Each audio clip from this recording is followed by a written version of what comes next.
State University, and our signal is carried by WUNC Chapel Hill. Today is Monday, December 4th, and your radio hosts today are Vincent Parker and Wanda Lee, who will be reading the news from the Sunday Fayetteville Observer.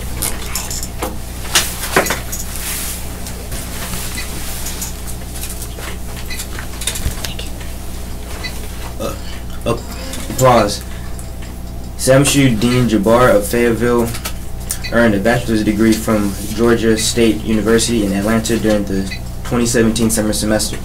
Meredith Brennan Hickman of Fayetteville earned a Bachelor of Science from the University of Alabama in Tuscaloosa, Alabama during the summer commencement August 5th. Need to know.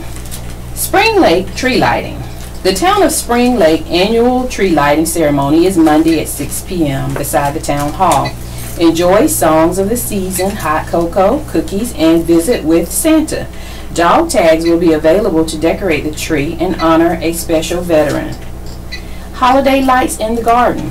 The Cape Fear Botanical Garden at 536 Eastern Boulevard will be decorated for the holidays beginning Friday with a synchronized show of lights and music, a mile-long stroll featuring thousands of lights, photos with Santa, s'mores roasting over the fire pit, entertainment on select evenings, and free craft fairs for children. The garden gift shop will be open each evening. A special preview for garden members is Thursday. The garden will be open Friday through December 10th, December 14th through 17th, December 21st through 23rd, December 26th through 30th, from 5:30 to 9 p.m. each night. Tickets range from $4 to $10. Memberships available. For more information, go to capefearbg.org or call 486-0221. Weymouth Christmas Open House. The Boyd Mansion and Stables will be open and decorated for the holidays from Thursday through Saturday from 10 a.m. to 3 p.m. and December 10th from 1 to 4 p.m. The 9,000 square foot mansion and grounds include 25 rooms decorated with live greens by designers and community organizations. Advance tickets for members and active duty military are $15 and $20 for non-members. Tickets at the door are $20 and $25. Advance tickets are available at the Weymouth Center Office, Campbell House, Country Bookshop, Lady Bedford's Tea Parlor, Given Memorial Library, and Eloise Trading Company. The Weymouth Center is located at 555 East Connecticut Avenue in Southern Pines. For more information, go to weymouthcenter.org or call 910-692-6261. We want to hear from you. Please submit your events in writing at least 10 days in advance. Email calendar@fayobserver.com or fax details to 486-3545. For questions, call 486-3500. Public safety. Cumberland County arrest. Tamaria Teresa Warren, 19, of the 600 block of Dashland Drive, Fayetteville, was arrested Friday on a charge of embezzlement. Bail was set at $2,500. Kapori Care McRae, 23, of the 2000 block of Osceola Drive, was arrested Friday on the charges of breaking and entering a motor vehicle, preparing to break into a motor vehicle, and possession of stolen goods, and 2 counts of larceny. Bail was set at $152,000. Elijah Deshawn Brayboy, 27, of the 200 block of Ingleside Drive, was arrested Saturday on a charge of violating parole. He was held without bail. Clyde Ronald Lobar III, 46, of the 1400 block of South Wilmington Street, Raleigh, was arrested Saturday on charges of habitual larceny and trespassing. Bail was set at $10,000. Alla Cassandra Luzon Ganjan, 18, of the 800 block of Buckeye Drive, Rayford, was arrested Saturday on a charge of obtaining property by false pretenses. Bail was set at $1,000. Nathaniel Robert Groves, 21, of the 4600 block of Elite Court, Hope Mills, was arrested Saturday on 3 counts each of obtaining property by false pretenses, forgery of instrument, and uttering a forged instrument. Bail was set at $9,000. Shooting. Timberwood Drive, 6900 block, reported at 12:13 a.m. Friday. Someone fired a gun at a man in his home. No injuries were reported. Break-ins. Catalpa Road, 5100 block. Reported at 12:13 p.m. Friday. AR-15 rifle and ammunition magazine stolen from unlocked home. Galveston Drive, 4900 block. Reported at 10:45 Friday. 2 televisions taken from home. Vehicle break-in. Inversionist Drive, 4900 block. Reported at 9:43 a.m. Friday. Car broken into. Cardboard box stolen and recovered. Robberies. Stansfield Drive, 1400 block. Reported at 11:09 a.m. Friday. A man reported that someone broke into his home, accosted him at gunpoint, kidnapped him, and stole $700 from him. Fort Bragg Road, 2900 block. Reported at 3:26 p.m. Friday. The textbook broker's store reported that someone with a gun robbed the store. The police report did not list what was stolen. North McPherson Church Road, 500 block. Reported at 9:11 p.m. Friday. A man reported he was robbed at gunpoint in the parking lot of a shopping center. The police did not list what was stolen. In brief, Fayetteville man charged in 2014 rape. A man who was jailed earlier this past week is now charged with sexually assaulting a woman in 2014, Fayetteville police said. Jose Yamil Benitez Gomez, 21, of the 200 block of Tiffany Court, was charged Friday with first-degree rape, first-degree kidnapping, and robbery with a dangerous weapon. The rape happened February 7th, according to a police release. The woman was walking on Ramsey Street when a man approached her from behind, held a gun to her, raped, and robbed her, the release said. Benitez Gomez was charged after his DNA matched a sample in the Combined DNA Index System, a national DNA database. Benitez Gomez was arrested Monday on charges of larceny of a motor vehicle, possession of a motor vehicle, breaking and entering a motor vehicle, and possession of firearm by a felon. Bail on the charges was set at $36,000. Bail for the rape-related charges was set at $500,000. Pembroke man dies in Moore wreck.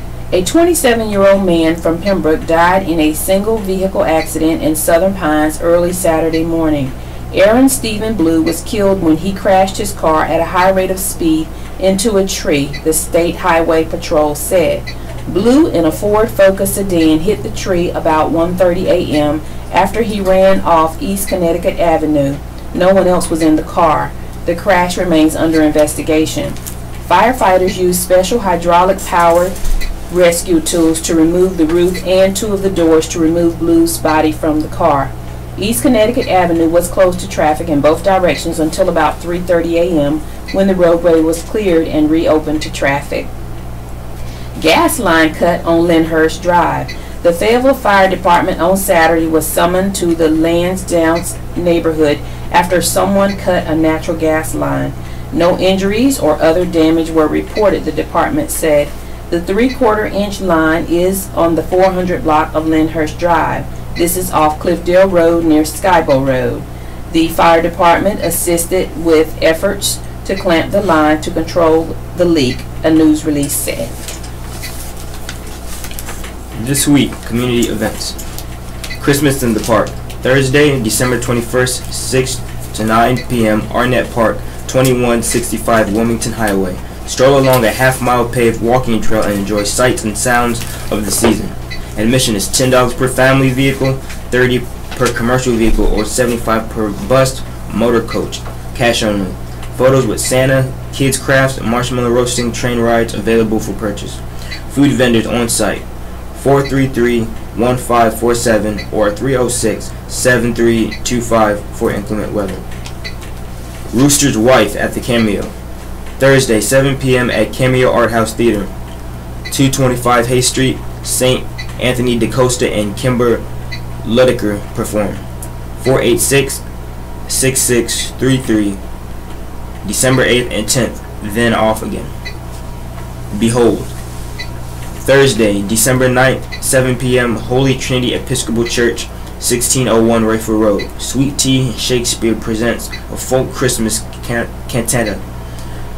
The FTCC Chorus will also present Christmas Around the World at the December 7th performance. Pay what you will. Festive beverages available for purchase. Robeson County Christmas Show. Thursday, December 10th at Carolina Civic Center, Lumberton. Annual holiday music review features a variety of performers. For showtimes and tickets, visit carolinaciviccenter.com or call 910-738-4339, extension 106. The Nutcracker. Friday and Saturday, 7 p.m. and December 10th, 3 p.m. at Huff Concert Hall, Methodist University, presented by Dance Theater of Fayetteville. Adult tickets $10 in advance, $15 at the door. Student tickets $5. Group rates available for 15 or more people. For more information, call 850-6363 or go to dancetheateroffayetteville.com.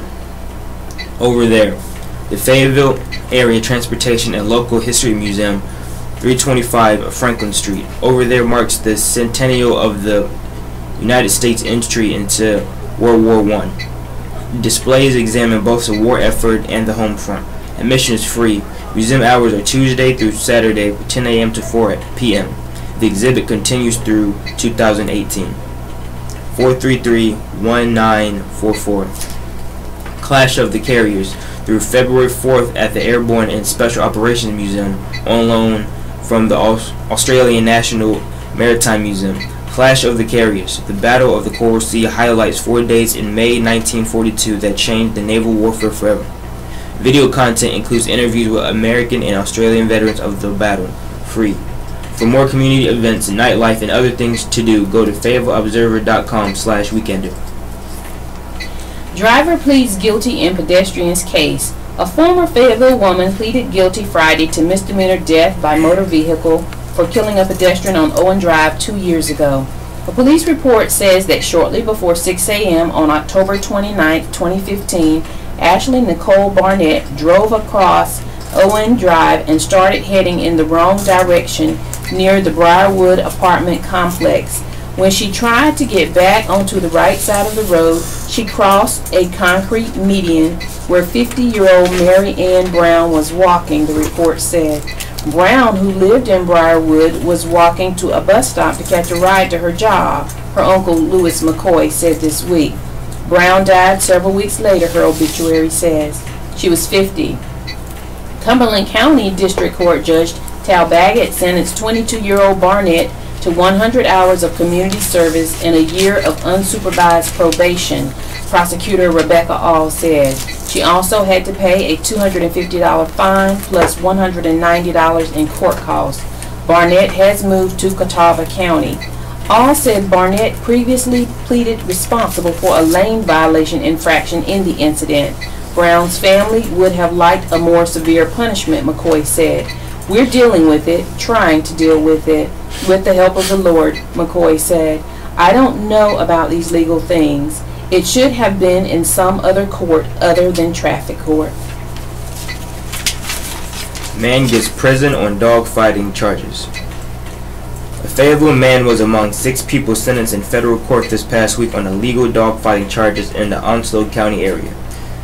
Cedric Gerard Cook, 39 of Fayetteville, pleaded guilty to violating the Animal Welfare Act, according to a release from the Office of the U.S. Attorney for the Eastern District of North Carolina. The Animal Welfare Act makes it illegal to fight dogs or to possess, train, sell, buy, deliver, receive, or transport dogs intended for the use in fighting. Cook was indicted in December 2016 along with 5 other men who are now from Onslow County after investigators seized 23 pit bull type dogs from Cook's property on Bluebird Lane off Elliott Farm Road. Investigators found break sticks used to pry dogs' jaws apart during fights. Some had gouge marks and dried blood on them, the release said. Authorities seized 3 treadmills used to train dogs by putting them in a tight collar connected to the treadmill. Dogs are then forced to run for lengthy periods of time. Investigators found weighted collars, heavy chains, registration certificates, and pedigrees for dogs. Some of the certificates were marked to show that a dog was a 5-time or 3-time winner in previous fights. The dogs were in poor condition, the release said.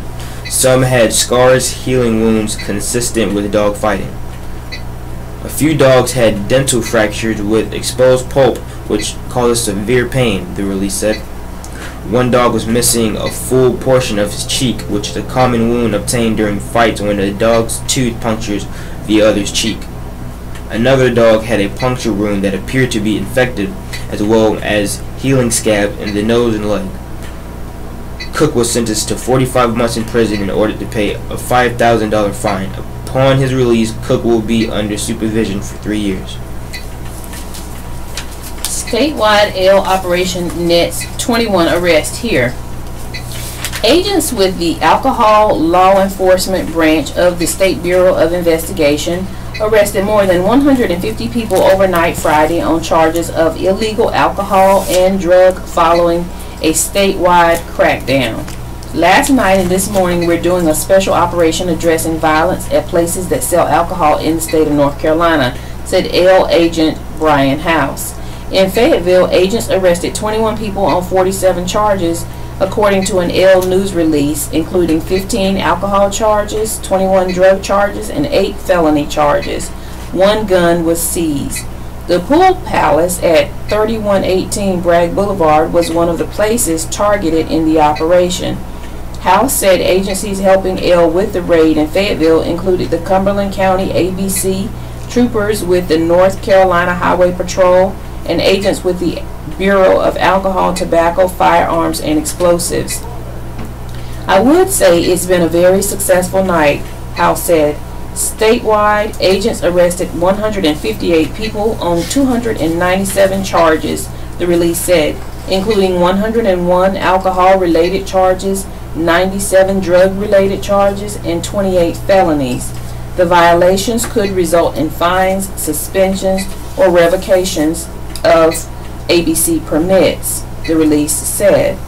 12 firearms were seized across the state, as well as controlled substances including marijuana, crack, cocaine, MDMA, ecstasy, and heroin.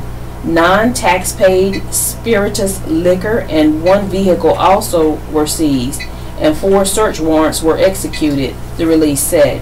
During the operation, 1 agent performed CPR on an unresponsive overdose victim until EMS could arrive and provide naloxone, the release said. Another agent identified a suspect in a previous armed robbery who had 17 outstanding warrants for his arrest. The suspect had a mask believed to be used during an armed robbery 2 days before. Other areas in which the operation was conducted included Asheville, Arden, Hendersonville, Hickory, Salisbury, Charlotte, Reedsville, Burlington, Greensboro, Winston-Salem, Asheboro, Liberty, Mebane, Raleigh, Benson, Zebulon, Wilson, Washington, Ahoskie, Goldsboro, Wilmington, Castlehane, Swansboro, and Jacksonville. This is the first of many operations Ale is planning to deter violence at nightclubs, bars, and restaurants across the state, said Terrence Merriweather, Ale branch head. The number of fatal shootings that have occurred at these locations is prompting Ale's extra enforcement activity. State to host community meeting on Gen X. State environmental and health officials will hold a 3rd community information session December 14th to answer questions about well water test results from samplings near the Chemours Fayetteville Works plant in Bladen County. The meeting will be from 6 to 7:30 at Grace Creek High School, 5301 Celebration Drive in Hope Mills. The Cumberland County Board of Commissioners requested that the meeting to update people on the investigation into Gen X, a potentially cancer-causing chemical that has been found at levels exceeding state provisional health goals in the Fayetteville River, as well as 2 lakes, a creek, and private wells near the plant. State officials and Chemours began collecting the water samples for testing well water on September 15th. During the initial sampling, 141 wells were sampled and 51 showed concentrations of Gen X above the state's provisional health goal. 55 wells showed detections below the health goal and 35 did not contain Gen X, according to a news release from the State Department of Environmental Quality. The DEQ is hosting the meeting along with the State Department of Health and Human Services. In mid-October, at the state's request, Chemours expanded its sampling to 450 parcels within a mile from the plant's property line. Earlier this week, DEQ released verified data that showed 107 more wells have been sampled. Of those, 34 had concentrations of Gen X above the state's provisional health goal. 48 showed detections of Gen X below the health goal, and 25 wells showed no detection of Gen X, according to the release. Officials with the DEQ will share results from the expanded sampling as they are received and verified. State environmental and health officials will be at the meeting to answer questions about the sampling efforts, results from the initial and expanded rounds of sampling, plans to continue testing of drinking water wells, and the status of alternative water solutions, such as providing public water to affected areas. More information about the state's investigation can be found at https://deq.nc.gov news/hot topics Gen X investigation. Lancaster expected to lead county board. Cumberland County Commissioners will select a new chairman and vice chairman at their meeting Monday. Traditionally, the vice chairman is elected chairman, but Charles Evans, who has served as vice chairman for the past year, has said he will not seek the chairmanship. He said that the timing isn't right and that the decision was totally his. Commissioner Glenn Adams, the current chairman, has said that the position rotates and he won't be seeking another year leading the board. Several sources who asked not to be named said Commissioner Larry Lancaster is expected to be elected chairman. Lancaster said he is interested in the position but hasn't been actively seeking support from other commissioners. He said he won't know for sure until the vote is taken. Nobody raised their hand yet, he said. I don't want to be preemptive. Lancaster, who was elected to the board as an at-large representative in 2014, his current term will expire next year. Lancaster is a retired principal and served 18 years on the Cumberland County School Board. He also has experience as a chairman of that board. The sources said Commissioner Jeanette Council is expected to be elected vice chairwoman. She could not be reached for comment.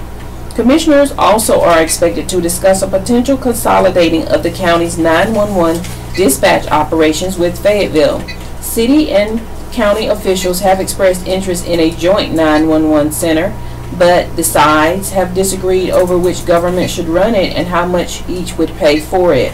The commissioners meet at 9 a.m. in room 118 of the courthouse.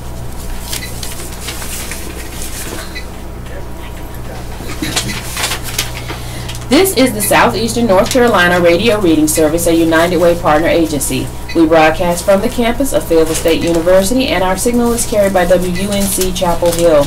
As a nonprofit agency, we rely on public donations. We request your support to continue our services. When making charitable donations, please keep the Southeastern North Carolina Radio Reading Service in mind. Our post office box number is 35029, Fayetteville, North Carolina 28303.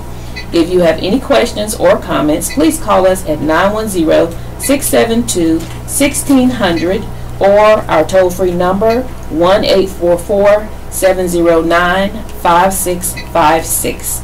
Your radio hosts are Vincent Parker and Wanda, and we are proud to serve you today.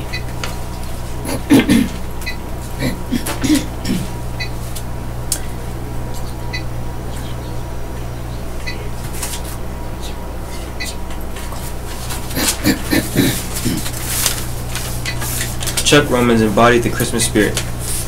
Christmas won't be quite the same in Hope Mills without Chuck Romans. Romans won't be there to hand out candy, consider gift wishes, and consult his naughty or nice list.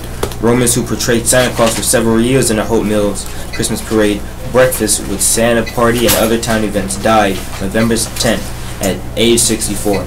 Kenny Bullock, the town's park and recreation director, said Romans took the role seriously. He would not leave breakfast with Santa or whatever until he had talked to the last child, Bullock said.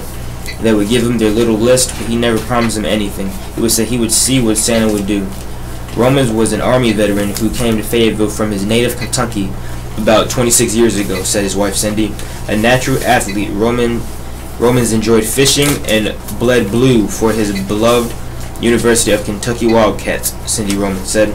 But as Roman's health declined because of his chronic obstructive pulmonary disease and his complications, Cindy said he looked to less strenuous activities.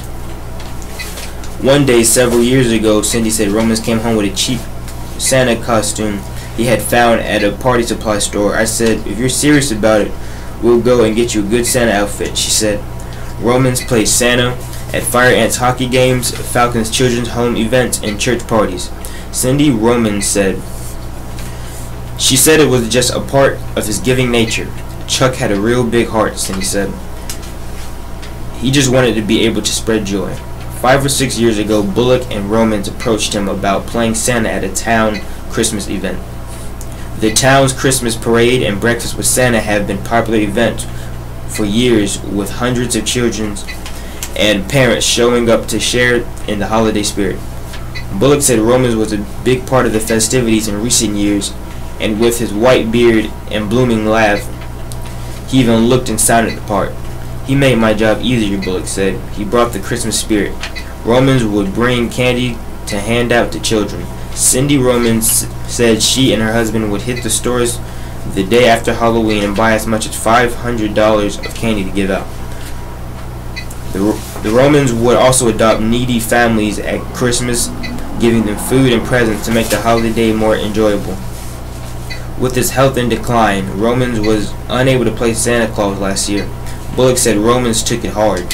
He came to my office and cried because he wanted to play Santa, but his health wouldn't allow it, Bullock said. I don't know who was more heartbroken, he or I. Cindy Roman said bring a little joy into the lives of children seemed to make her husband forget his own pain for a while. When he put on his outfit, he actually turned into Santa Claus, she said. Out of the struggle, a mass transit system emerges. City Councilman Chalmers Chet McDougall, whose day job is a Methodist preacher, gave a mini sermon Thursday at the ribbon cutting for the new Fast Transit Center. I was left wondering, had city leaders just completed a new bus hub or come up out of Egypt? As you look around at the beauty you see now, he told the assembled, it came out of a struggle. He was among politicians who spoke Thursday in the lobby of the center located downtown at 505 Franklin Street. It first opened November 20th and is a main hub for buses in the Fayetteville area system of transit, as well as the hub for Megabus and sometime later this month Greyhound. It is a block from the Amtrak station and across the street from Highsmith Rainey Specialty Hospital. It is also a striking glass structure with meeting space and other features that ranks as one of the city's more attractive modern buildings. But the $12.6 million project met initial resistance, construction delays, and hiccups along the way. Those issues cropped up with regularity, McDougall added, and ranged from drama over the center's location to the kind of steel used in construction to problems with cisterns that capture and reuse rainwater.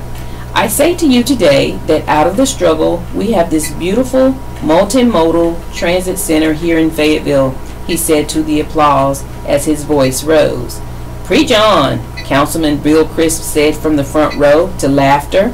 McDougall was not the only speaker to frame the center's completion in spiritual or emotional terms. It was a theme. In the opening prayer, the Reverend Brian R. Thompson, pastor of Simon Temple AME Zion Church and a longtime advocate for improving public transit, framed the ribbon cutting in terms of destiny. He said, God knew we'd be there before we got here. Before we were in our mother's womb, you had ordered our steps to be able to be here in this transportation center. He cited 1 John 3:17, which admonishes against being selfish, and said the transit center would serve the whole community. We are showing God's love today by doing what is right, he says. America is greatest when we come together in love. America did have a large hand in the center's existence. Mayor Nat Robinson noted that 80% of the funding came from the federal government and quipped the city paid to build the bathrooms. Former Mayor Tony Schiavone said later that the center was so much more than a building. He cited the city's 12-year journey to Thursday, saying the initial study for the center was done while Marshall Pitts Jr., my brother, was mayor. The decision on where it was going to be located and kind of how it was going to look was left to our council, he said, Mr. DJ Hare and other people here today. It was very controversial, as I recall. Hopefully a lot of people who had concerns can see this attractive, clean, and safe place and say sometimes it is worth taking a long time. The four-term mayor addressed an elephant in the room bigger than a city bus, that some of the disdain for public transit is racial. What touches my heart about this building and about our city's growth is how far we've come when we think about public transit, he said. Tony Schiavone talked about riding the bus with then Councilman Charles Evans, who is now a Cumberland County Commissioner, and meeting a father who rode the bus and who dropped off his kids at daycare. But Schiavone said when he went and tried to get a job, he couldn't because the bus didn't run long enough in the evening for him to get back home and pick up his kids at daycare. I would tell that story and say, close your eyes. That guy was a white guy. The transit system is for everybody, and this building represents that.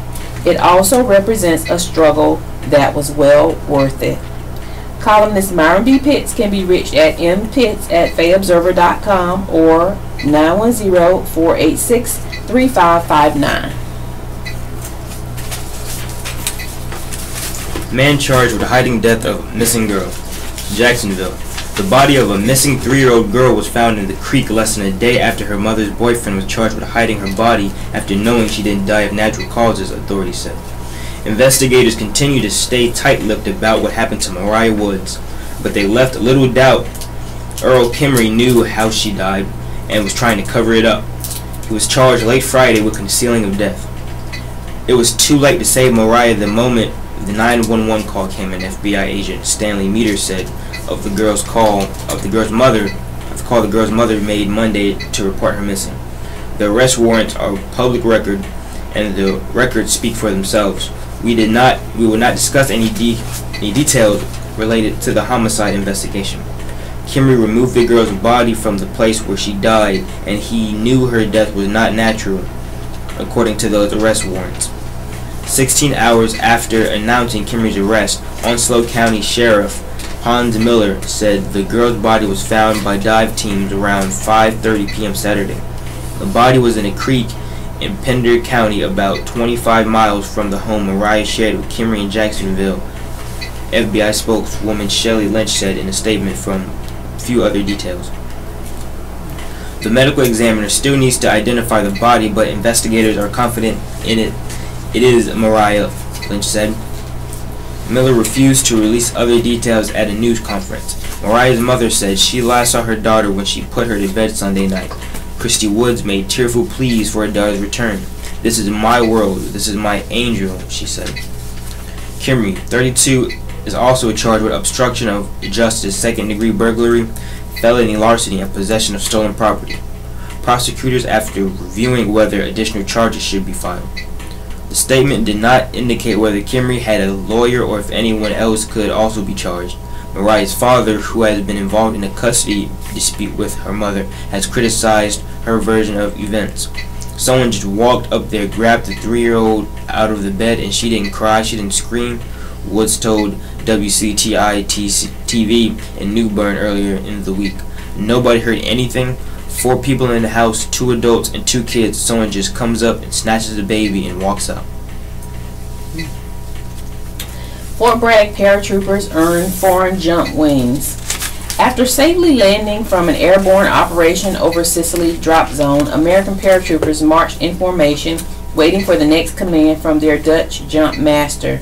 The jump master paced in front of the group, lauding the paratroopers for their successful jump and landing. "Congratulations from Dutch paratroopers," he said before awarding pins of Dutch wings to each soldier. The U.S. and Netherlands work together, not just in training but deployments. We're coalition partners and really proud to be coalition partners with the U.S. By the end of the weekend, more than 1,100 American paratroopers will receive foreign airborne wings from one of 8 countries during the 20th annual Randy Older Memorial Operation Toy Drop, an annual philanthropic toy drive run by philanthropic toy drive run by Civil Affairs and Psychological Operations Command. Paratroopers secured spots on the airborne operation earlier this week by entertaining a lottery after donating toys that will go to needy children in the area. This year, jump masters from Canada, the Netherlands, Germany, Italy, Colombia, Latvia, Sweden, and Poland participated in the training exercise. Although the operation is conducted at Fort Bragg, soldiers earn jump wing pins because they are under the command of foreign jump masters inside the aircraft. Although it was a large training exercise with dozens of passes over Sicily drop zone, noticeably missing were the paratroopers from the 82nd Airborne Division 1st Brigade Combat Team who are deployed to Afghanistan. Their absence made it easier to get a seat in the normally packed lottery. Staff Sergeant Sasha Rogers of the 82nd Airborne Division's Headquarters and Headquarters Company 3rd Brigade Combat Team earned Latvian jump wings. The 15-year Army veteran said she was thrilled to participate in Operation Toy Drop and work with a foreign country. She previously earned Dutch wings when she jumped in Operation Toy Drop a few years ago. It's fun to see other jump master teams, she said, and Rogers said the operation instills confidence that Americans can seamlessly work under the command of a partner country. It's a good confidence boost, she said. If we did have to deploy, we have seen them in action and already have that working relationship. Specialist Matthew McGann, an infantryman for the 82nd Airborne Division's 1st Battalion, 325th Airborne Infantry Regiment, 2nd Brigade Combat Team, earned a Polish jump wing pin. His unit recently returned from a deployment to Iraq, where he said they worked alongside coalition countries. McGann said he appreciated that Operation Toy Drop gave him a chance to work with foreign jump masters. He said he will proudly show off his new wings. "I'm just excited to have foreign jump wings," McGann said. "It's something unique, something you'll carry with you for the rest of your career." Paratroopers mingled around Sicily drop zone, showing off their wings and snapping pictures with the foreign jump masters. They may be from different countries, but the pride each troop has for their profession was apparent, said Lieutenant Colonel Thomas Tinter of Germany's Airborne Brigade 1. Throughout the training, Tinter worked with about 300 American paratroopers who he described as a positive, dependable, and quick to execute commands. There were slight differences in airborne procedures between the Germans and Americans, but the training exercise provided both countries with an opportunity to learn from each other, he said. "This is all about the interoperability," Tinter said. "We get closer and learn the mindset of Americans to see how they're working and what kind of soldiers they are. Strengthening relationships with partner countries is critical to the success of future operations," said Brigadier General Darrell Guthrie, Commanding General of Civil Affairs and Psychological Operations Command. 6 of the 8 countries that participated in Operation Toy Drop are NATO partners, he said. Guthrie, who is a new commander to the unit, said the training exercise instilled confidence in American paratroopers who may be called to rapidly deploy and work in a coalition. "We usually have a lot more in common once we see each other start to operate," he said. "Whether it's a personal relationship or understanding interoperability issues, it's another opportunity to know what our partner is going to do. It's one of the great things we get to do with soldiers, is to work with another country's soldiers." Fort Bragg soldier shot, killed in Raleigh. Raleigh police have asked the public to help find the person who shot and killed a Fort Bragg soldier Wednesday morning. Specialist Jose Juan Melendez Jr., 31, was shot about 3:20 a.m. Wednesday while he was walking on Raven Road, the Raleigh Police Department said. This is in an apartment complex on the north side of Raleigh. Melendez, who was with the 528th Sustainment Brigade at Fort Bragg had been on leave and was scheduled to return to duty later that morning, the police department said. A woman called 911 to report the gunfire near her home. "Okay, did you see who was doing the shooting?" the dispatcher asked. "No, but I saw somebody running," the woman said. "What direction were they running?" "Shots were fired, running towards the woods," the woman said. "The runner appeared to be a man," she said. After the police found Melendez, he was taken to Wake Med Hospital and he died of his injuries, the police department said. Melendez enlisted in the Army in 2013, the Army said in a news release. He joined the 528th Sustainment Brigade in March and was assigned to the 112th Signal Battalion. The brigade provides logistics, signals, support, and medical care to Army Special Operation Forces, the brigade website says. "We're devastated by this loss to our team, and our thoughts, prayers, and supports are turned now to his family. We will never forget Jose. He was a warrior and a cherished friend," said Lieutenant Colonel Shaw Pick, the 112th Signal Battalion commander. Prior to joining the 528th, Melendez was with the 82nd Airborne Division and deployed for 9 months for Operation Inherent Resolve, which is the ongoing operation fighting the Islamic State in Iraq and Syria, the Army said. His awards include the Army Commendation Medal, Army Achievement Medal, Joint Meritorious Unit Award, Army Good Conduct Medal, National Defense Service Medal, Global War on Terror Expeditionary Medal, Global War on Terror Service Medal, Army Service Ribbon, Overseas Service Ribbon, Parachutist Badge, and the Marksmanship Qualification Badge, the Army said. Melendez is survived by his mother and stepfather, the Army said. Anyone with information about the incident is asked to call Raleigh Crime Stoppers at 919-834-HELP or visit RaleighCrimeStoppers.org for text and email reporting options, the police department said. The Raleigh Crime Stoppers program has cash rewards for anonymous tips that help resolve cases. Teacher travels open students' minds. Educators often speak about wanting their students to be ready to live in a global society. Andy Webb has traveled tens of thousands of miles to bring the world to her students. Webb, a remediation teacher and math coach at Alderman Road Elementary School, finds fellowships and grants that let her get international training. Since 2011, she has gone to nearly 40 countries and every continent except Antarctica. When Webb was showing her students other countries on a globe during Friday, one of them remarked about wanting to visit a particular place. Webb spun the globe and said, "I want to go everywhere." Webb 41 says her students notice her excitement about learning how people in other countries live. She tells stories that let the students know they are similar to young people in other lands. "My hope is it makes them more open-minded about our differences," she said. Webb builds relationships with teachers in other countries. Her students meet students in those places through computer video software. During a conversation with students from Indonesia, the teacher said the American students were probably curious about the girls in Indonesia wearing scarves. The teacher explained how Muslims believed in girls covering their heads. Later, the Cumberland County students asked about a sound they heard in Indonesia. They were told that it was a call to prayer, so the Indonesian students needed to end the conversation. During another video meeting, Alderman Road students heard the sound and immediately told the Indonesian students they could end the conference so they could go pray. Webb said she also studies teaching techniques in other countries.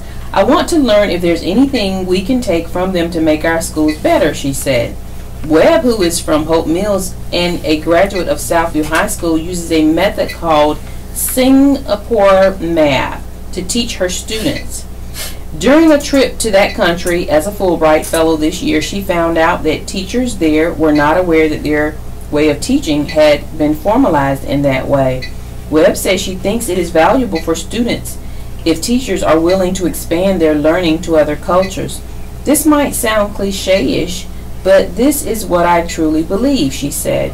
"We have political borders, but we should have educational borders because we're all trying to help children."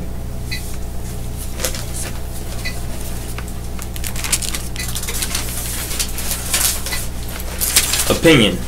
It's okay to ditch Fayetteville's inferiority complex. To paraphrase Robert Van Gion's a bit, the only thing we Fayetteville folks have to fear is our fear of ourselves. This was the message he delivered to an audience of local VIPs at a Fayetteville Regional Chamber event in September. We are better than you think, he told the big crowd, but we have one major limitation, our own view of ourselves. The only negative I can say about the community, he said, we have a negative self-image. Boy, do we. It doesn't take long for a newcomer to discover it. In casual discussions or even in the meeting rooms or our major governing boards, it's common to hear one official or another proclaim, "This is Fayetteville, not Raleigh." The comparison city may vary. Sometimes it's Cary or Greensboro instead of Raleigh, but the implication is that, unlike the other cities, Fayetteville doesn't deserve nice things. That's baloney, and Van Gion, who took on the helm of the reorganized Fayetteville Cumberland County Economic Development Corporation early this year, knows it. Fayetteville has a lot going for it, and more good things are coming. All of them are kinds of amenities that make the city attractive to business and industry that are looking to expand. The economic developer and his staff has been hammering away at the city's inferiority complex, as they also scout the hinterlands for good prospects to add to our business community. It's working. By the end of his first year on the job, he expects to have announced more than 700 new full and part-time jobs and $50 million in new investment. And much more may be on the way, especially if the proposed East Coast pipeline brings abundant new supplies of natural gas into his county, which will open the door for much more significant industrial development. The most heartening thing about some of the new jobs we're getting here is that they aren't low-paying positions in retailing or call centers, which seem to have an affinity for Fayetteville.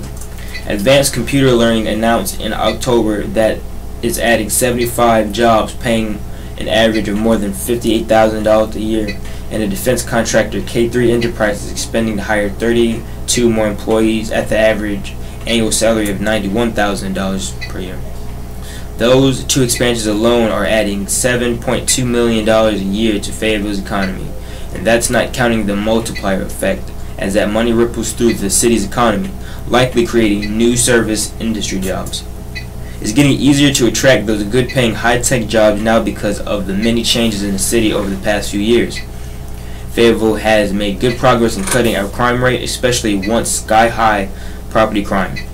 The voters approved investing $35 million in new parks and recreation amenities, and the city council is bringing a $33 million minor league baseball stadium to downtown. It will be surrounded by new residential and commercial development. Further out, there's a Civil War History Center coming in a few years, and there are quiet but serious talks about abandoning the decrepit Crown Theater and building a new performing arts center downtown. That's what it takes to attract first-class jobs and economic expansion. That's what we've got. Van Gions isn't a dreamer. Fayetteville really does have enormous potential, and those attributes are already paying off. It's probably okay to ditch that inferiority complex. We don't need it anymore. I'll start on this article and go as far as I can. Hopefully we won't run out of time. Pastor overcomes aneurysm to run New York City Marathon. Josh Clark was at the edge of death in November of 2015, but less than 2 years later, he completed the New York City Marathon. During a community worship service on November 14, 2015, Clark, pastor of Generation Church, had just asked the members of the congregation to close their eyes for prayer. The next thing he knew, he was coming to on the floor at the bottom of the steps leading up to the pulpit. Everything was fuzzy for Clark, and before he knew it, he was being loaded onto a stretcher. "I think I was just barely conscious," he said. "I got annoyed because I was thinking, there's nothing wrong with me. Why are they carrying me out of the church on a stretcher?" Once inside the ambulance, Clark realized something was horribly wrong. He couldn't move his arms or legs. "They took me to the emergency room at Wayne Memorial Hospital," he said. "They weren't sure exactly what was going on. I was kind of combative, talking out of my head. They asked me who the president was, and I said Joe Biden. I was just giving weird answers. Sometime during the night, Clark's wife, Amber, told one of the physicians that her husband had fallen down the concrete steps at church. The doctor ordered a CT scan to see if he had a head injury. That's when they found out I had massive bleeding in my brain, Clark said. He had a brain aneurysm and was bleeding in 5 different places in his brain. They immediately sent me to UNC Chapel Hill, Clark said. They didn't tell me until later that the mortality rate for the type of aneurysm I had was very high. Clark believes that a miracle happened on the helicopter ride to Chapel Hill and that it was due to people praying for him. Once he got to Chapel Hill and more scans were done, the bleeding had stopped. The aneurysm had clotted. So the blood that was putting pressure on his brain and causing the paralysis disappeared. They put a metal coil in the aneurysm, Clark said. They went in through my leg, up through my heart, and into my brain to put the coil in to keep it from rupturing again. Clark was in ICU for 10 days, then recuperated with family in Rocky Mount for about 2 months. The main thing was to rest, Clark said. My number one symptom was fatigue. I was just exhausted. I had visual problems and couldn't go anywhere with bright lights. The headaches were unbearable in the beginning of recovery but got better. Back in January, the 34-year-old decided to run the New York City Marathon, which he did on November the 4th. My doctor recommended going for walks outside, and that kind of started the whole thought of running, Clark said. I ran around Goldsboro, starting with a mile, then a mile and a half, and eventually I was running 25 miles. It was a long, slow process. Running was therapy for Clark.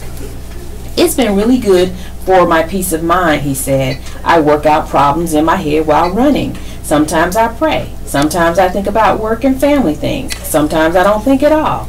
Just take in the world around me. It was one of the best things for me in recovery.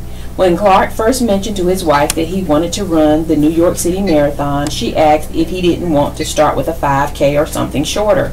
I told her if I was going to do it, it had to be a big goal or I wouldn't do the work, he said. I do best under pressure, so I needed that kind of big, audacious goal and that deadline to make myself start to get back in shape.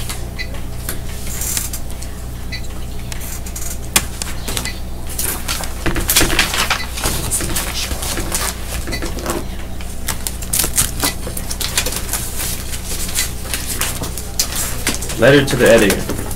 Thanks to Colvin supporters. I express my heartfelt thanks to the voters for electing me as mayor of this great city, Fayetteville, North Carolina. I am honored and humbled that you have placed your trust in me. It has been so encouraging to meet so many new people. During my campaign travels, I stepped out of my District 3 and I met so many Fayetteville residents. The support felt throughout this election process was incredible, and I owe it all to you. With your trust and prayers, I will work tirelessly on your behalf to address challenges and to secure lasting and meaningful improvements to your quality of life. Not only am I thankful for your support, I am thankful for the men and women who will serve on the city council with me. These men and women offer to serve their communities and seek solutions for public problems. It is not easy to be in such a public forum.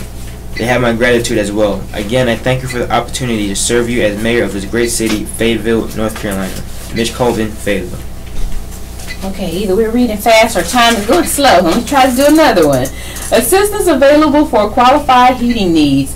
Cumberland County residents who need help with their home heating costs may be able to get support through the Low Income Energy Assistance Program known as LEAP if they meet certain specific qualifications.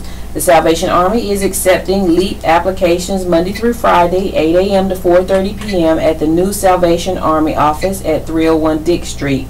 Residents are reminded that the former location on Southern Avenue is closed.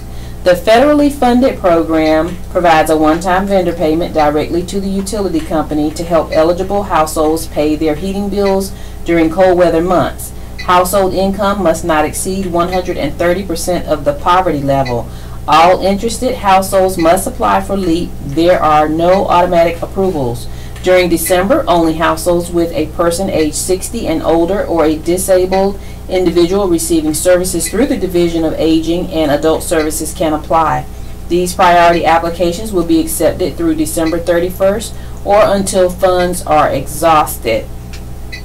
Additional households may apply after December 31st. The Salvation Army manages the program for the Department of Social Services. For more information, contact DSS LEAP message line at 677-2821 or the Salvation Army at 483-8119.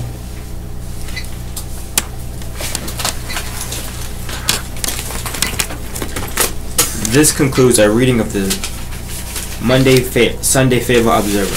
Your hosts have been Vincent Parker and Wanda Lee. Coming up next, a broadcast of Harnett County News, the Rayford News Journal, and the Robesonian. We've enjoyed being with you this evening. Thank you for tuning us in. Have a wonderful day.